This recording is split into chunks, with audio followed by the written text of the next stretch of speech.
everybody, I'm back. Sorry I took a little bit of a break. I've been super slammed with the the Discovery Channel show that we're doing, Orange County Choppers Original. That's going to be on Discovery Channel and Motor Trend TV. That's coming out this spring, so definitely check that out and add them on Instagram and all that kind of stuff. But in the meantime, let's just jump right into it. I'm going to be doing a Softail twin cam frame. Unfortunately, my buddy Kevin got involved in a wreck, and thank the Lord that he wasn't seriously injured. And the car ran a stop sign and went right into the back of his swing arm and bent that all up. And he was like, he swapped that part out, but luckily the rest of the frame is still good, but he wanted to do some chopper stuff. So he's like, hey, now's a good time since I got the bike torn apart. He's rebuilding all the stuff that got scratched up.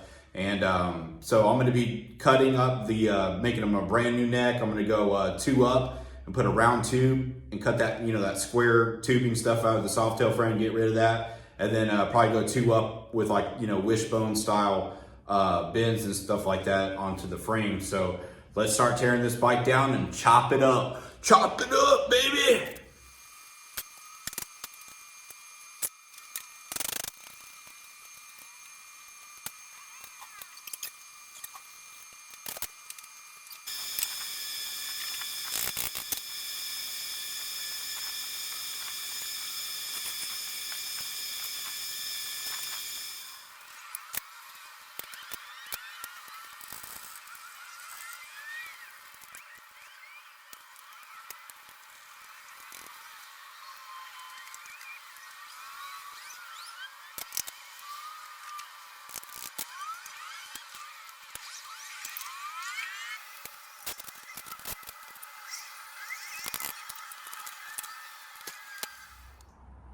So I got everything lined up in the frame jig. So everything's square. I had to re-square everything because I took it apart to transport it, but I made some spacers, got the center line of the swing arm all bolted in, and it's looking really good. So let's check the frame rail.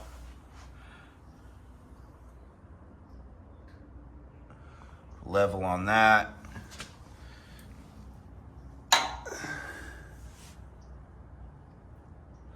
That's level. Let's check the rake on this. Got the rake set and all that kind of stuff. This is a stock frame, so it should be at 30 degrees.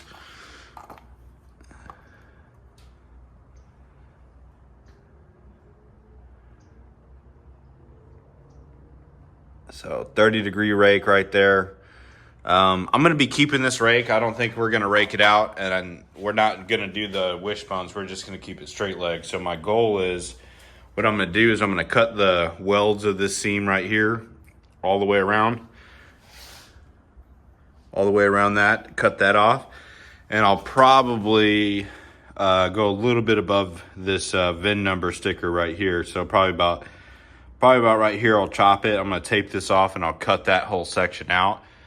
And then we'll get going on making the new stuff. But we are going to go up. So I'm going to go like 2 1/4, 2 1/2 up.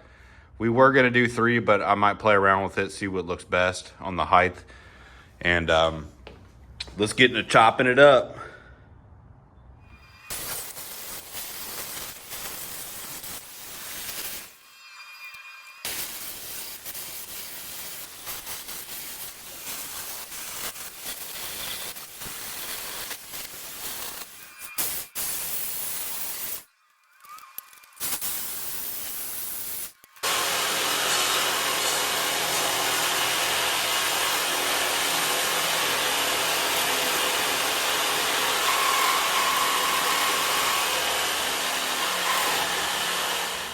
So at this point, we've got everything cut. I took the Sawzall and I taped this off to where I wanted to cut it, so that's cut. I cut the seams off with the angle grinder and a cutoff wheel, kind of cut that, and then I took the Sawzall and cut through here. So everything's still set. The bottom cradle's still clamped into the jig and all that kind of stuff. So we're just going to go ahead and take off these neck cups, and we should be able to slide the whole rest of the frame off.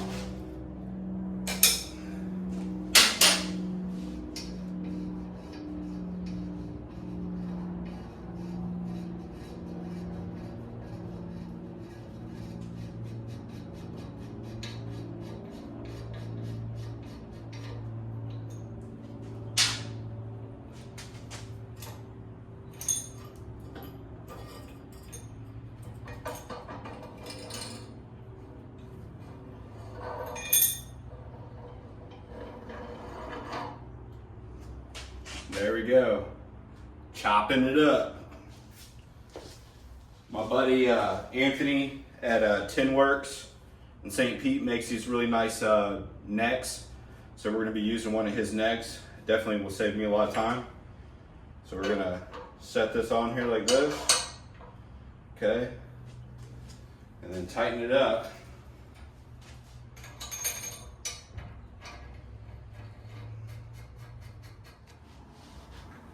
Got all that cleaned up, grinded it out. Here in a little bit, I'm gonna measure this piece right there, then find my center line, put a mark on that so I have a reference to match up with the tube. I'm gonna set the tube in here, then weld it all up because it already had this support tab from before. And then cleaned up all these tubes right here on the down tubes. Before I drill my rosette welds, what you guys want to do is check to make sure that you're square. So take your square and kind of just like work it around the tube. Make sure that you're good and everything's flush. So that's good to go. And I'm gonna go ahead and drill these holes in here called rosette welds, and that'll hold. That way when I slide the slug through here, it'll hold the slug in there really strong. So I'll probably try to hammer it in as far as I can go. It'll probably be about 10 inches of a slug, and I'll probably have it sticking out, 3 to 4 inches to keep it strong. So I'll put a rosette weld on this, and then when I make the new tube, I'll drill another one and then weld it so it's all like connected, and then sand and blend the welds. So I'm gonna go ahead and drill those out.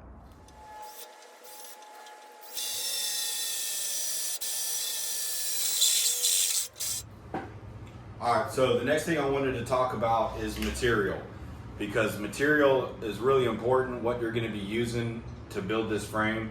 I chose to get 1.5 inches for the backbone, and then the down tubes on the stock frame were 1.25 inches, so I went with that. But when you're buying steel, when you go to the steel yard, make sure you're buying DOM, which is drawn over mandrel, and it's basically like a high grade cold drawn steel tubing. So you have to have that, and I would go with a minimum 120 wall, which is basically like 1/8 of an inch thickness on the tube. And that stuff's really strong. I mean, we could go into other stuff, like you could get, chrome moly and all that kind of stuff, and stainless, but just for this project and primarily what frames are made out of is going to be just DOM steel. So Kevin gave me some specs from a frame that he liked from Paco. So we're doing 0 out. We're just going to do 2 1/4 up. So if this is stock right here. So I went ahead and I marked 2 1/4 raise. So we're going to go up 2 1/4. So I'm going to go ahead and raise the neck a little bit higher.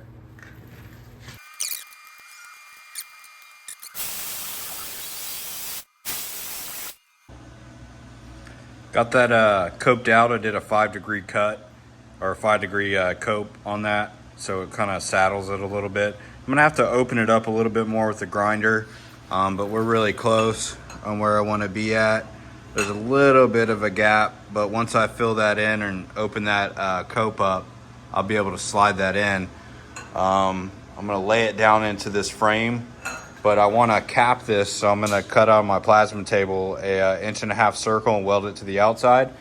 And then since there's a little bit of a tilt now, because I'm going to be trying to follow the radius of this frame right here, there's going to be a little bit of a gap, so I'm going to cut out another piece of flat stock. So I'm going to put another square, weld all that in and cap it in. It'll make it stronger. So I'm going to go ahead and do that on the plasma.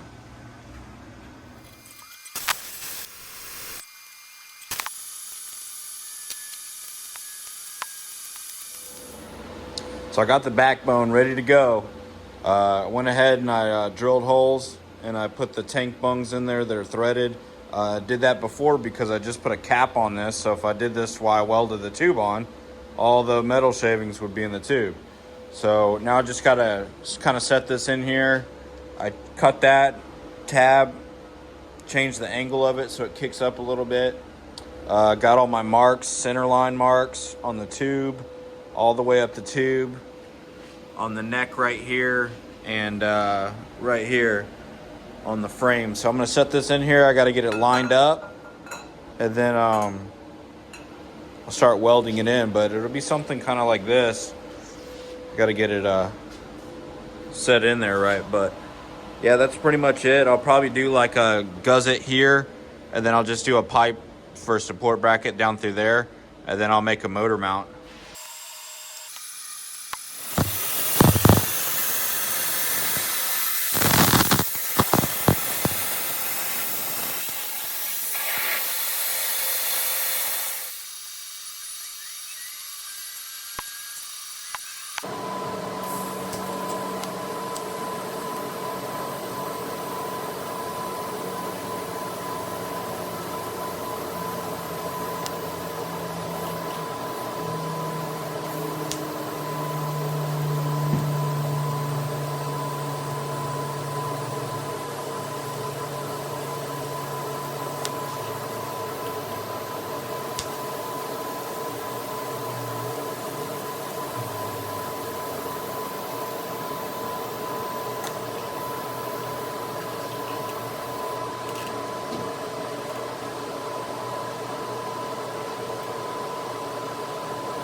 I've got this frame pretty much done. I mean, I do have to flip it over, and I got to do a little bit of welding underneath here and finish that up. I got to put the motor back in and transmission so I can make a motor mount tab for that. But I think I'll just do that off camera because I'm pretty much done with this. I got to do a little bit of sanding. Might have to do a little bit of welding. I grinded it down with the angle grinder, but I'm going to go back in there with some sandpaper, and I might have to weld a little bit. That way the tube doesn't look uneven, because you know how angle grinders kind of cut a little too deep sometimes, and I'll smooth this all out so it's the same. But yeah, if you guys ever need work like this, hit me up at JAMESCYCLESUPPLY.com, or you can add me on Instagram at James_cycle_supply. But before I end this video, let's put the tank on there and see how it turned out. Got a little Sportster peanut tank right here. I don't have the right size bolts, but I got something that'll at least hold it in there.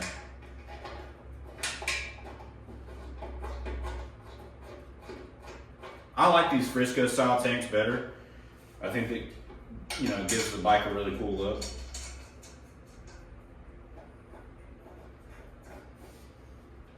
Yeah, that looks sick.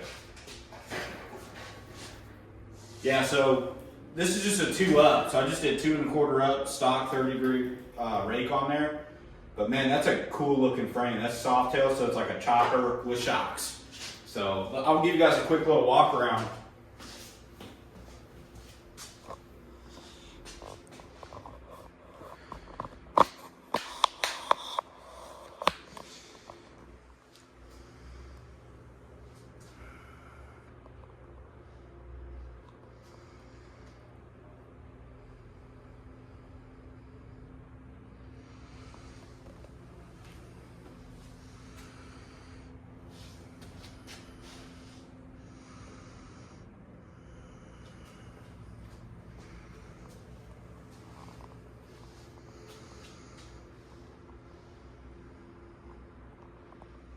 Like always, I really appreciate you guys watching. Don't forget to like and subscribe, and go to JAMESCYCLESUPPLY.com. Get yourself a hat, get yourself a t-shirt, buy some really cool chopper parts from me, and see you guys soon.